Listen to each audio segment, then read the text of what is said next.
Hello everyone, this is lecture number 9 of this course. In today's lecture, we have to see next command, which are remainings. So first of all, we start. We have to enter in sketching environment. We have to start the mechanical design, part designing. और यहाँ पे हम okay करके हमने part designing में enter कर लिया है। ये हमारा हो गया स्केचिंग इन्वायरमेंट में हमने एंटर कर लिया। अभी यहाँ से हम क्या करेंगे कि एक प्लेन सिलेक्ट करेंगे और प्लेन में एंटर कर लेंगे। देन आफ्टर प्लेन में एंटर करने के बाद जो हमारे कमांड रिमेनिंग बचे थे वो देखेंगे। जैसे कि हमारे कमांड कौन से रिमेनिंग बचे थे। यहाँ पे हमारे थे लाइन कमांड। ओके, हमारे लाइन कमांड हाँ या हमारी लाइन कमांड रिमेनिंग थी, then axis and then point command. ये थ्री मेजर कमांड्स है जो हमारे रिमेनिंग थे। तो हमें ये अभी देख लेना है। सबसे पहले लाइन का यूज़ कहाँ होता है, क्यों किया जाता है, किस लिए किया जाता है। तो हम सबसे पहले उनके कॉन्सेप्ट देखेंगे, क्यों यूज़ करना है, उसका एप्लीकेशन प्रॉपर कहाँ पे यूज़ होने वाला है वो देखने वाले हैं। सिंपल थिंग, जब हम लाइन का अगर हम लाइन को लेकर अगर चलते हैं या लाइन को सोचते हैं तो लाइन सबसे पहले अगर हम कोई ऑब्जेक्ट ड्रॉ कर लेते हैं देन लाइन का यूज़ करेंगे। सिंपल थिंग, ये फर्स्ट कमांड हमारी लाइन में जो सब टूल बार में हमारी फर्स्ट कमांड है लाइन। तो लाइन का यूज़ क्यों करते हैं हम लोग?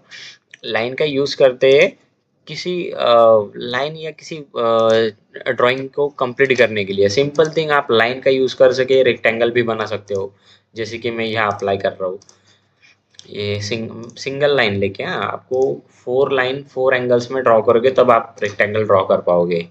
तो ये मैंने लाइन की मदद से एक रेक्टेंगल ड्रॉ किया है। इसके डायमेंशन आप चेंज कर सकते हो। आई होप कि आप चेंज भी कर सकते हो। तो अभी सिंपल थिंग कि लाइन क्या होता है। एक्चुअली लाइन क्या होता है कि line is a consist of a two dimension which from starting first point is a definition point and second point is a ending point. Line क्या होती है कि एक्चुअली दो पॉइंट के बीच में आती है। दो पॉइंट यानी लाइन। सिंपल थिंग, वन जो फर्स्ट पॉइंट होता है वो स्टार्टिंग पॉइंट होता है ना हमारा, जहाँ हम क्लिक करेंगे लाइन वहां से शुरुआत होगी। जैसे कि ये अभी मैंने लाइन कमांड ले ली है। अगर मैं यहाँ पे अगर यहाँ से स्टार्ट करूँ, मैंने यहाँ पे अगर एरो क्लिक कर दिया तो यहाँ से हमारी लाइन स्टार्ट हो रही है, हमारा फर्स्ट पॉइंट हो जाता है। देन ये अभी मैं जहाँ पे क्लिक करूंगा, सपोज मुझे कुछ डिस्टेंस पे लेनी, तो यहाँ पे मेरा डिस्टेंस दिख रहा है 70 80 90 100। सपोज मैं 150 mm का लेता हूँ, तो यहाँ पे 150 हो गया और मैं सेकंड जब यहाँ पे क्लिक करूंगा तो ये मेरा सेकंड पॉइंट डिफाइंड हो जाएगा। और सेकंड पॉइंट क्या है, हमारा एंड पॉइंट है। First point starting and second point आ जाता है एंड पॉइंट। तो ये हो गया लाइन। सिंपल थिंग, आप कोई भी डायग्राम में लाइन का यूज कर सकते हो अलग अलग जगह। जैसे कि अगर आपको सिंपल थिंग कहीं लाइन कमांड का यूज करके अगर आप ड्राइंग को कंप्लीट कर पाते हो, जिस तरह एप्लीकेशन हो उस तरह यूज कर सकते हो। अलग अलग डिजाइन पे अलग अलग कमांड का यूज होता है, जैसे कि ये लाइन हो गया। देन हमारा सेकंड सेकंड जो है, मतलब लाइन की सब कमांड टूल है। तो सेकंड जो हमारे आती है वो कंटिन्यूस लाइन आती है। ओके, मतलब कि इन्फिनेट लाइन। तो ये देखो, मैंने जैसे कि इन्फिनेट लाइन को सिलेक्ट किया तो ये देखो हमारी आती है इन्फिनेट लाइन। तो मैंने क्या किया, ये इन्फिनेट लाइन को यहाँ पे क्लिक कर दिया और यहाँ पे सेट कर दिया। ओके, ये इन्फिनिटी लाइन हो गया हमारी। अभी मैं आपको अगर जूम करके बताऊँ तो ये देखिए जूम हो रहा है। ये इन्फिनिटी लाइन है, ये बहुत बड़ी हो रही है। और मैं जूम आउट करके भी बताऊंगा। ये मैं जूम आउट कर रहा हूँ 1 मिनट। ये मैं जूम आउट कर रहा हूँ, ये देखो, ये जितना भी जूम आउट करो ये इन्फिनिटी लाइन है। अभी इन्फिनिटी लाइन का यूज क्या होता है? इन्फिनिटी लाइन भी सेम होती है जो दो पॉइंट्स की कंसिस्ट होती है, लेकिन इन्फिनिटी लाइन को अगर देखी तो वन पॉइंट भी कह सकते हैं, क्योंकि ना उसका कोई स्टार्टिंग है ना कोई एंडिंग है। वो इन्फिनिटी, आप जितना मूव करोगे जितना जूम आउट करोगे उतनी लाइन बढ़ जाएगी। आपको अगर कोई कंटिन्यूस लाइन नहीं चाहिए, आपको थोड़ी बड़ी लाइन चाहिए, तो आप इन्फिनिटी लाइन का यूज करते हो। ये देखो, आपको अगर सपोज किसी पार्ट को डिवाइड करना है, सपोज मैंने कोई ऑब्जेक्ट ड्रॉ किया है, मुझे ऊपर एक रेक्टेंगल ड्रॉ करना है और सेम नीचे भी एक जियोमेट्री ड्रॉ करनी है। तो अगर इन दोनों को अगर डिवाइड करना है, कोई सेक्शंस होते हैं, जो कोई पार्ट होते हैं जो ऊपर वाले, मैं सिर्फ ऊपर ड्रॉ करूंगा या नीचे ड्रॉ करूंगा। सिंपल थिंग, आप शीट को भी यहाँ पे कन्वर्ट कर सकते हो। शीट, जिस तरह आप शीट पे प्रॉब्लम सॉल्व करते हो, ड्राइंग क्रिएट करते हो, तो शीट में क्या होता है, सेंटर लाइन जैसे होती है ना, तो जैसे आप इन्फिनिटी लाइन मार्क करके ऑब्जेक्ट्स ड्रॉ कर सकते हो। अलग अलग यूज है यहाँ पे, आप सिंप्लीफाई यूज कर सकते हो। एंड देन अभी ये मैंने अगली कमांड जो देख रहा हूँ मैं, ये अभी अगली कमांड है हमारी bye tangent. Okay, bye tangent line का मीनिंग क्या होता है सबसे पहले तो वो हम देखेंगे। बाय टेंजेंट लाइन आपको कहाँ यूज आएगी, जहाँ जिस जगह पे आप दो ऑब्जेक्ट को जोड़ना चाहते हो, ओके। दो ऑब्जेक्ट को अगर आप जोड़ना चाहते हो तो आपको बाय टेंजेंट लाइन का यूज करना है। जैसे कि सिंपैथी, अगर सिंपल मैं बताऊँ तो यहाँ पे मैं अभी मूव कर रहा हूँ और मैंने क्या किया कि एक सर्कल ड्रॉ किया। ये मेरा फर्स्ट सर्कल है एंड देन ये मैं सेकंड सर्कल मैंने उसी सेंटर पॉइंट से कुछ दूरी पर ड्रॉ कर लिया। तो मुझे क्या करना है, एक लाइन मार्क करनी है। तो मैं यहाँ से प्रॉपर लाइन मार्क नहीं कर पाऊंगा ना, अगर मैंने यही सिलेक्ट की देन यहाँ पे अगर सिलेक्ट किया तो लाइन देखो मेरी मूव हो रही है और मैं प्रॉपर लाइन सेट नहीं कर पाऊंगा। एंगल होंगे, कुछ डिस्टेंस होगी, कुछ लेंथ होगी, टेंजेंट मेरा बैठ नहीं पाएगा कि फर्स्ट सर्कल में कितना एंगल आना चाहिए लाइन से, सेकंड सर्कल में कितना आना चाहिए, 90 डिग्री पे है या नहीं है। तो इन्हीं प्रॉब्लम्स को सॉल्व करने के लिए हम सीधा यूज करते हैं बाय टेंजेंट लाइन। तो मैंने क्या किया, बाय टेंजेंट लाइन को सिलेक्ट किया और सिंपली मैंने फर्स्ट सर्कल को सिलेक्ट किया, देन मैंने ये सेकंड सर्कल को सिलेक्ट किया। देखो ऑटोमेटिक आपकी बाय टेंजेंट लाइन पे आ गई है। अभी फिर से बाय टेंजेंट लाइन मूव हो सकती है, ये डोंट वरी, मूव तो होगी लेकिन आपका जो एंगल है वो सेट रहेगा। अगर मूव हो गई तो फिर से आप सेम वही बाय टेंजेंट लाइन को सर्कल को सिलेक्ट करोगे, first circle and this is the second circle. तो सेम आपकी जो बाय टेंजेंट लाइन है वो सेट हो गई है, जो आपके लाइंस है वो सेट हो गए। तो ये यूज है आपका बाय टेंजेंट लाइन का। कभी भी आप दो जियोमेट्री को अगर ज्वाइन करना चाहते हो तो बाय बाय टेंजेंट लाइन ही यूज करना। वो आपको सिंप्लीफाई तरीके से कनेक्ट करके देगी, दोनों को सिंप्लीफाई एक सिंप्लीफाई करके कनेक्ट करके भी देगी। अभी आपको क्या है, अभी जो हाँ अभी आप जो लाइन ड्रॉ कर रहे हो, जो भी यूज कर रहे हो, तो आपको जो भी जियोमेट्री दिखाएगी वो आपको कलर इंडिकेशन पे बहुत ध्यान रखना है। क्योंकि आपको यहाँ पे जियोमेट्री अगर व्हाइट दिख रही तो नॉर्मल है, जियोमेट्री अगर ग्रीन हो गई तो ग्रीन हो गई, इसका मतलब आप परफेक्ट हो ड्राइंग में। मतलब कि आपकी जो जियोमेट्री या आपने जो भी डिजाइन बनाया है वो एकदम परफेक्ट है। क्यों? क्योंकि वो ग्रीन है। ग्रीन ग्रीन कलर क्या इंडिकेट करता है कि आपकी ड्राइंग परफेक्ट है। देन व्हाइट कलर क्या इंडिकेट करता है, फॉल्ट तो नहीं है लेकिन आप जो ड्रॉ कर रहे हो वो एकदम परफेक्ट भी नहीं हो सकता। क्या पता कहीं ना कहीं मिस्टेक्स निकल जाए, कुछ मिस्टेक्स आ जाए।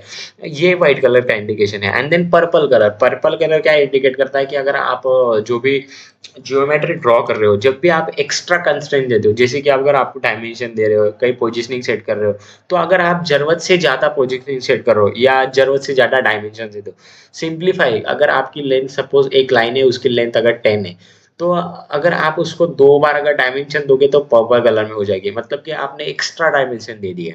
एक्स्ट्रा डायमेंशन की तो अभी जरूरत नहीं थी, आपने दे दिया, इसके लिए वो पर्पल कलर हो जाएगा। तो ये था हमारा कलर इंडिकेशन। कलर इंडिकेशन, ये कलर इंडिकेशन पे आपको फोकस जरूर रखना है। देन अभी नेक्स्ट कमांड है हमारी बाइसेक्टिंग लाइन से। देखो अभी मैंने कलर इंडिकेशन बताया ना, तो सेम अगर मैं फिर से अगर लाइन सेलेक्ट करूँ तो देखो कलर इंडिकेशन का मतलब अभी आपको समझ में आ जाएगा। देखो यहाँ पे कुछ अगर कहीं स्ट्रेट है तो ग्रीन हो रही है। अगर आपकी वर्टिकली और हॉरिजॉन्टली अगर स्ट्रेट लाइन आ रही है तो आपको पता चलेगा कि आपकी कलर इंडिकेशन कैसी है। जैसे कि अगर आपकी कलर इंडिकेशन प्रॉपर ग्रीन बता रही है तो आपकी लाइन स्ट्रेट है, ओके। अगर आपकी लाइन स्ट्रेट नहीं हुई तो आपका वाइट ही कलर शो करेगा। मोस्ट ऑफली आपको स्ट्रेट लाइन ड्रॉ करना है तब। यही आपका सिंपल एप्लीकेशन है। देन हम सी करेंगे कि अभी बाइसेक्टिंग लाइन, ओके। अभी बाइसेक्टिंग लाइन क्या होता है, सबसे पहले तो ये देखेंगे। सिंपल थिंग, लाइन के इतने हमने क्लियर कट टाइप्स देखे, तो इसमें बाइसेक्टिंग लाइन ऐसा है कि किसी भी ऑब्जेक्ट में हम जैसे डिजाइन बनाते हैं, कोई कुछ ना कुछ तो होता है कि कोई ना कोई डिजाइन ओवरलुक करता है, जैसे कि बाइसेक्ट हो जाता है, लाइन क्रॉस हो जाती है। Bisect means simple thing cross. जैसे कि मैंने अभी सबसे पहले मैंने क्या किया, एक रेक्टेंगल ड्रॉ कर लिया, ओके। ये मेरा रेक्टेंगल हो गया। अगर मैं ये देखो मैंने कलर इंडिकेशन बताया ना, देखो रेड दिखा रहा है, मतलब कि ना जो स्ट्रेट नहीं है। तो फिर मैंने क्लिक किया, अगर इसे डायमेंशन दूंगा तो ये ग्रीन भी होगा, लेकिन अभी मैं डायमेंशन दूंगा नहीं। सबसे पहले तो मैं बाइसेक्टिंग एक्सप्लेन करता हूँ। तो बाइसेक्टिंग का मतलब सिंप्लीफाइड क्रॉस होता है। अभी मैं यहाँ तो आपको बता नहीं सकता कि क्रॉस है। जब मैं सपोज ये रेक्टेंगल मैंने ड्रॉ किया, अगर मैं इस पे एक लाइन मार्क करता हूँ, तो मैंने क्या किया कि ये मैंने लाइन मार्क कर दी, तो दोनों क्या हो रही, बाइसेक्ट हो रही ना, एक दूसरे को क्रॉस कर रही ना, बाइसेक्ट हो रही। तो ये बाइसेक्ट कमांड का यूज है कि अगर दो क्रॉस लाइनिंग लाइनिंग के अंदर से मुझे अगर सेंटर निकालना है, मतलब सेंटर, अगर हम देखो कभी कभी क्या होता है कि अगर हम सपोज हम एग्जाम्पल के लिए सपोज हम क्या करते हैं, मैकविल डिजाइन कर रहे हैं, तो मैकविल की जो अंदर के लाइंस होते हैं वो तो सब सेम एंगल पे होते हैं ना। ओके, उनका डिफरेंट एंगल नहीं होता है। तो सेम एंगल पे अगर आपको रखने हैं, सपोज कि आपको अगर 4 की जगह अगर आपको 8 लाइन रखने हैं, मैकविल के अंदर एक सर्कल होता है उसके अंदर आपको एंगल में लाइंस डालने हैं। तो आप कैसे डालोगे, 90 हॉरिजॉन्टल वर्टिकल तो आप सिंप्लीफाई से डाल सकते हो, लेकिन आप क्रॉस 45 एंगल में नहीं डाल सकते, क्योंकि आपको बार बार कंस्टेंट देना पड़ेगा। क्यों? एंगल का मेजरमेंट करने के लिए, नहीं ये प्रॉपर 45 आई है या नहीं। तो सिंपल ये कमांड का मीनिंग वही है, बाइसेक्टिंग लाइंस। जैसे कि मैंने ये फर्स्ट लाइन सिलेक्ट की, ओके, ये मैंने फर्स्ट लाइन सिलेक्ट की, ये मैंने सेकंड लाइन सिलेक्ट की, ये देखो मेरी बाइसेक्ट हो गई, ये ऑटोमेटिकली बाइसेक्ट हो जाती है। अगर सेम यही अगर मैं 90 डिग्री में भी लाइन ड्रॉ कर दूं ना, तो फिर भी बाइसेक्ट निकाल लेगी। तो ये देखो मैं ये क्या करता हूँ, 90 डिग्री में सपोज सपोज ये 90 डिग्री कंफर्ट परफेक्ट नहीं है, बट 90 डिग्री हमें देख सकते हैं कि अज्यूम कर सकते हैं कि 90 डिग्री है। तो मैंने ये दो बाइसेक्टिंग लाइन से फिर से अगर इसका 45 निकालना हो, तो मैं देखो फर्स्ट लाइन सेलेक्ट करो, ये देन सेकंड लाइन सेलेक्ट करो, ये देखो आपकी आ गई 45 एंगल की लाइन। तो ये होता है हमारा बाइसेक्टिंग लाइंस का सिंप्लीफाई। आप कहीं भी एकदम शॉर्ट एप्लीकेशन करके, शॉर्ट एप्लीकेशन के मदद करके आप जल्द ड्रॉ कर सकते हो। आपको बार बार तकलीफ लेने की जरूरत नहीं है। आप अगर डायमेंशन कंस्टेंट होगे तो आपको इतना टाइम भी लग जाएगा, वो आपका टाइम कंज्यूमिंग है, बहुत ज़्यादा आपको टाइम कंज्यूम होगा। आप यहाँ पे शॉर्ट टाइम में और जल्दी रिकवर कर सकते हो। ओके, देन हमारी लास्ट कमांड है लाइन नॉर्मल टू कर्व। अभी सबसे पहले लाइन नॉर्मल टू कर्व क्या है। Okay, line normal to curve जो है वो सबसे पहले हमें बहुत बार ज़रूरत पड़ती है, कोई डिज़ाइन ऐसी आ जाती है कि हमें लाइन के ऊपर कर्व सेट करना है, सॉरी कर्व के ऊपर लाइन सेट करनी होती है। लेकिन कभी कभी हम 90 डिग्री में प्रॉपर लाइन दे नहीं पाते। सिंपल थिंग, अगर मैं सर्कल ड्रॉ करूँ, ये हो गया मेरा सर्कल। ओके, ये मैंने ये मेरा सर्कल हो गया। अगर मैं यहाँ पे लाइन सिलेक्ट करके अगर सर्कल के सरकमफ्रेंस पे अगर लाइन स्ट्रेट लेना चाहूँ, ये तो ये 100% गारंटी नहीं है कि ये लाइन स्ट्रेट है, ये कहीं ना कहीं एंगल उसे मिल ही जाता है। तो अगर हमें सिंपल थिंग कोई कर्व के लिए या सर्कल के लिए अगर स्ट्रेट लाइन अगर ड्रॉ करनी हो, तो हम क्या कर सकते हैं, हम करेंगे line to normal curve select करेंगे, line line normal to curve को सिलेक्ट करेंगे। उसे सिलेक्ट करने के बाद देखो ये मैंने सर्कल सिलेक्ट किया, और सर्कल सिलेक्ट करने के बाद ये हमें ऑप्शन दे रहा है कि आप बाहर खींचना चाह रहे हो या अंदर। ये देखिए, तो ये मेरी स्ट्रेट लाइन आ गई, ये देखिए ये आ गई मेरी स्ट्रेट लाइन, ये एकदम परफेक्ट एंगल में है। ये 90 में है, दोनों साइड 90 डिग्री, ये आप इस साइड से भी 90, इस साइड से भी 90। सिर्फ कुछ डिस्टेंस या कुछ सरकमफ्रेंस को क्रॉस करके अगर आप आगे जाओगे तो आपको एंगल मिलेगा। ओके, आपको ज्यादा दूर तक एंगल नहीं मिलेगा, लेकिन कुछ पास से एंगल मिलेगा। ये हो गया हमारी लाइन नॉर्मल टू कर्व। अभी मैंने सिंप्लीफाई, ये तो मैंने सर्कल निकाला है, अभी कर्व निकाल के भी बताता हूँ। ये कर्व अगर मैं लेता हूँ, तो ये कर्व अगर मैं लूँ, तो ये हो जाता है हमारा कर्व। ये देखो मैंने ये कर्व ड्रॉ किया। ओके, ये मैंने कर्व ड्रॉ किया। अभी अभी तो मुझे कर्व को भी नॉर्मल टू कर्व करनी है, तो सिंपल थिंग मैंने कमांड को सिलेक्ट की, मैंने फिर कर्व को सिलेक्ट कर दिया। ये देखिए ये आपकी स्ट्रेट लाइन आ रही है। ये आप इनसाइड भी मार्क कर सकते हो और आउटसाइड भी कर सकते हो। ये आउटसाइड आ रही है, ये इनसाइड जा रही है। आपको इनसाइड भी करना हो तो कोई दिक्कत नहीं, सेम कर सकते हो। और यहाँ पे आपको स्केच टूल्स में और एक एप्लीकेशन मिल रहा होगा, मैं इसे यहाँ पे नीचे सेट कर देता हूँ शायद तक। ये देखिए मैंने स्केच टूल को यहाँ पे नीचे सेट किया। आपको यहाँ पे एक ऑप्शन मिल रहा होगा, जो आपने लाइन मार्क की वो सिंगल साइड या डबल साइड लेनी है। ओके, सिमेट्रिक एक्सटेंशन है वो। सिमेट्रिक एक्सटेंशन का मीनिंग क्या है कि आपको अगर जो लाइन है वो सेंटर से दोनों साइड लेनी है, वो भी 90 डिग्री में, तो आप क्या कर सकते हो, सिमेट्रिक एक्सटेंशन करो, आपकी लाइन दोनों साइड आ जाएगी। जैसे आप बाहर खींचोगे उस साइड भी बाहर जाएगी, इस साइड भी बाहर जाएगी। जैसे आप अंदर लाओगे, इधर से भी अंदर आएगी, वहां से भी अंदर आएगी, लेंथ कम ज्यादा होगी। ये हो गया हमारा लाइन नॉर्मल टू कर्व। ये सिंपल एप्लीकेशन है। देन हम एक्सिस का यूज करते हैं। अभी एक्सिस का यूज कहाँ करते हैं। ओके, एक्सिस एक्सिस क्या होता है नॉर्मली, ये देखो मैंने एक्सिस में कन्वर्ट कर दिया लाइन को। क्यों? सेम लाइन में ड्रॉ कर रहा था, डायरेक्टली लाइन को सिलेक्ट किया और एक्सिस पे क्लिक किया, तो उसे एक्सिस में कन्वर्ट कर सकता हूँ। ये सिंप्लीफाई डिवाइडेशन का मेथड है, लेकिन ये यहाँ पर हमें यूजफुल नहीं है। बट सिंप्लीफाइंग आप यूज कब करोगे, एक्सिस को। एक्सिस क्या होता है? सबसे पहले एक्सिस का वर्क होता है कि किसी भी पार्ट को यार किसी भी पार्ट को या किसी ऑब्जेक्ट को जियोमेट्री को डिवाइड करने का काम होता है।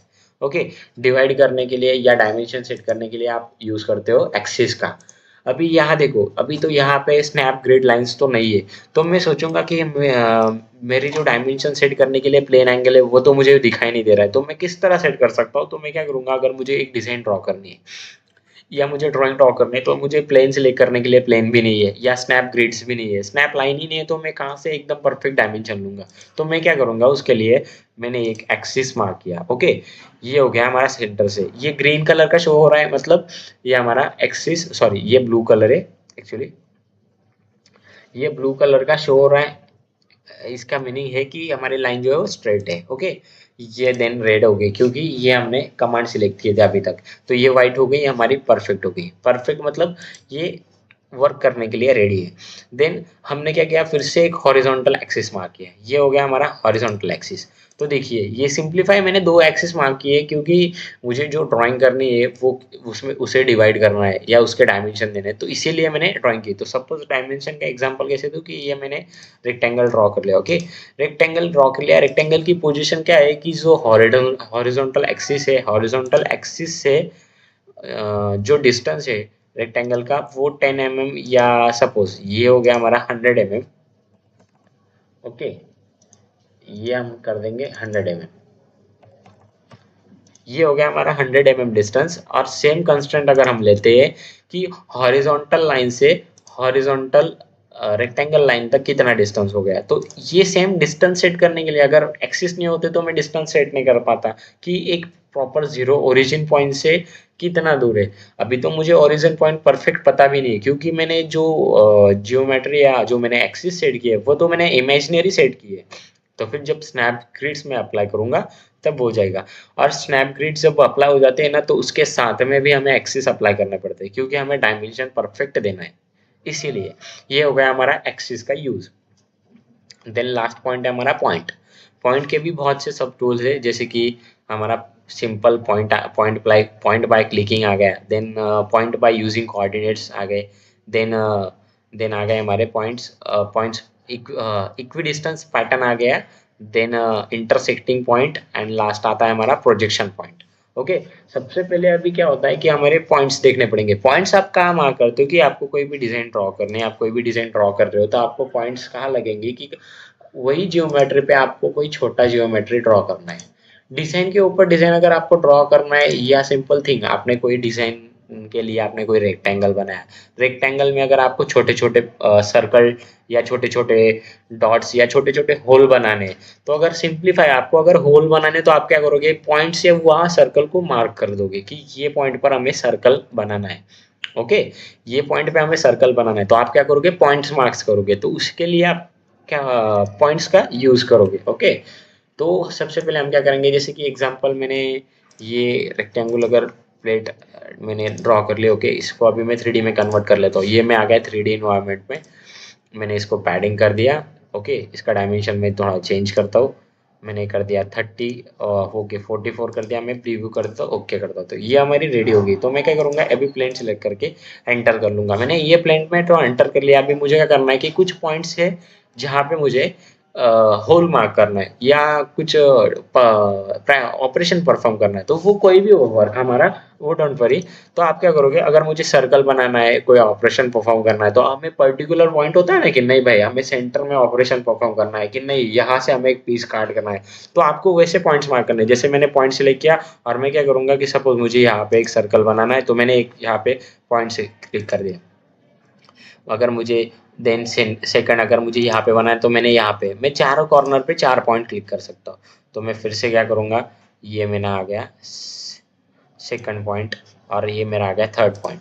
तो मैं ऐसे पर्टिकुलर 4 सर्कल बनाने के लिए या कोई डिजाइन बनाने के लिए मैं ऐसे पॉइंट्स मार्क करता हूँ कि वो सर्कल पॉइंट्स आते हैं कि वहां से वो स्टार्ट होगा या ऑपरेशन वहां पर परफॉर्म होगा। अभी देन सेकंड आता है, सेकंड की ये कि by point by using coordinates. ये पॉइंट्स जो है ना वो कोऑर्डिनेट्स के, जैसे कि अगर ये कॉर्नर ले लो, कौन सा कॉर्नर, लेफ्ट हैंड साइड का अंडर कॉर्नर, लेफ्ट मतलब दाहिने हाथ में नीचे वाला जो कॉर्नर है वो। तो हम क्या करेंगे, कॉर्ड में भी दो लोकेशन है, सर्टेन एंड पोलर।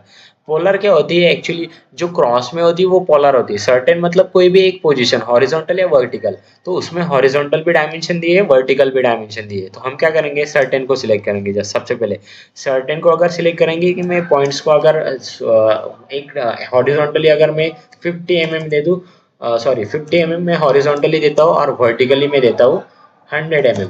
तो ये मैंने डायमेंशन दे दिया। अभी मैं क्या करूंगा कि ओके करूंगा। ओके करने के बाद मेरे जो पॉइंट्स है वो आ गए। अभी आपको यहाँ पे नोटेशन शो नहीं हो रहा है, मैं यहाँ पे ऑब्जेक्ट को शो करता हूँ। मैं यहाँ पे सेम डायमेंशन से पॉइंट मार्क कर देता हूँ। ओके, हाँ ये देखो, ये लुप्त हो गया पॉइंट जो हमारा वो ऊपर दिख नहीं रहा है।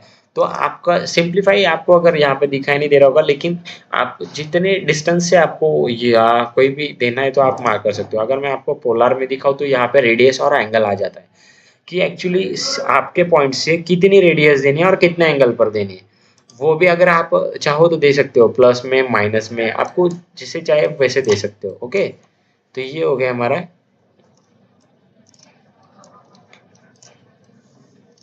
ये हो गया हमारे पॉइंट्स। देखो ये हमारे पॉइंट्स इधर आए क्योंकि उसका ओरिजिन पॉइंट्स यहाँ था ना। मैंने उसका ओरिजिन, रेक्टेंगल का ओरिजिन पॉइंट सिलेक्ट नहीं कर पाया। क्यों? क्योंकि यहाँ पे हमारे ओरिजिन पॉइंट्स है। तो देखो मैं फिर से ये ट्राई करता हूँ। देखो आपके दो पॉइंट्स आए हैं क्लिकिंग करके। ये मैं उसे मूव कर रहा हूँ, ऑर्बिट ऑर्बिट करके आपको दिखाता हूँ। ये देखो ये हमारा जो फर्स्ट था हॉरिजॉन्टल वर्टिकली सर्टेन में, एंड देन पोलर में ये सेकंड था। ओके, एंड देन फिर से मैंने थर्ड पॉइंट लिया पोलर में। ओके, ये हमारे आ गए certain and polar point by clicking. मतलब कि आपको पॉइंट पर्टिकुलर आपको कहाँ लेना है, आप डिस्टेंस दे सकते हो। सेम फर्स्ट पॉइंट आप जब कोऑर्डिनेट सिस्टम का सिलेक्ट करोगे तो वो पॉइंट से आप सिर्फ पॉइंट क्लिक कर सकते हो without dimension, and second point में आप विथ डायमेंशन पॉइंट क्लिक कर सकते हो। एंड देन हमारा आता है equidistance point. Then equidistance points का यूज कहाँ पे करना है, जैसे कि अगर कोई ऑब्जेक्ट है उसे हमें अगर घुमाना है। ओके, तो ये सबसे पहले मैं क्या करूँ, इसे स्ट्रेट कर लेता हूँ। ओके, इक्वी डिस्टेंस पॉइंट का यूज हमें वहां कर सकते हैं, जैसे कि रेक्टेंगल कहा गया हमारा। ओके, ये रेक्टेंगल है। अभी अगर रेक्टेंगल को मुझे डिवाइड करना है सम इक्वल पार्ट्स में, अगर मुझे सम इक्वल पार्ट्स में अगर डिवाइड करना है तो मैं इक्वी डिस्टेंस पॉइंट्स का यूज करूंगा। जैसे कि मैंने सिलेक्ट किया, ओके, ये साइड सिलेक्ट की। ओके, एक्चुअली ये 3D ऑब्जेक्ट है, यहाँ पे सिलेक्शन के लिए प्रॉब्लम दे रहा है। ये ये मैंने सिलेक्ट किया।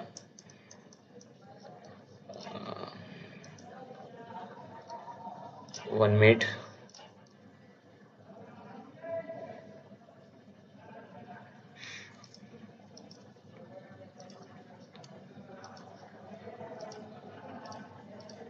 ओके, आपको यहाँ अगर इक्वी डिस्टेंस पॉइंट देना है तो प्रॉपर रेफरेंस देना पड़ेगा। जैसे कि मैंने यहाँ से सीधा एक्सिस पे क्लिक किया था तब मुझे जाके शो कर रहा है। अगर मैं यहाँ से अगर पॉइंट की अगर पैरामीटर्स ले लूँ तो पैरामीटर्स हमारा लेंथ है, न्यू पॉइंट्स कितने देने, हमें 10 देने, और स्पेसिफाइंग डिस्टेंस वगैरह पूछा है तो मैं क्या करूँगा, सिंपली ओके कर देता हूँ। तो ये देखिए मेरा डिवाइड हो गए नीचे एक्सिस के साइड में, सेम इक्वल पार्ट्स में डिवाइड हो जाते हैं। ओके, सम इक्वल पार्ट्स में डिवाइड होता थे। ये देखिए ये हमारे आगे सम इक्वल पार्ट्स में कि ये आपने इक्वेशन डिवाइड को सेट कर दिया है। आपके जो इक्वल पार्ट्स है वो डिवाइड हो गए कि अगर आपकी अगर टोटल लेंथ 1000 है तो 1000 में से अगर आप 10 पार्ट्स में अगर डिवाइड करना चाहते हो तो हर एक की लेंथ आ जाएगी 100 mm 100 mm 100 mm। 1000 mm अगर है तो 100 की 10 पार्ट के लिए 100 mm 100 mm आ जाएगी। तो ये हो गया हमारा इक्विडिस्टेंस पॉइंट। तो सिंप्लीफाइन, या अगर हमारा नेक्स्ट पॉइंट है इंटरसेक्शन पॉइंट है।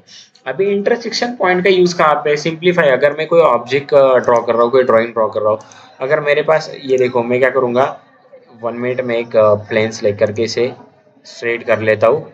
स्ट्रेट करने के बाद अभी मैं चेक करूँगा कि ये जो हमारे प्लेन लिए है, मैंने प्लेन लिए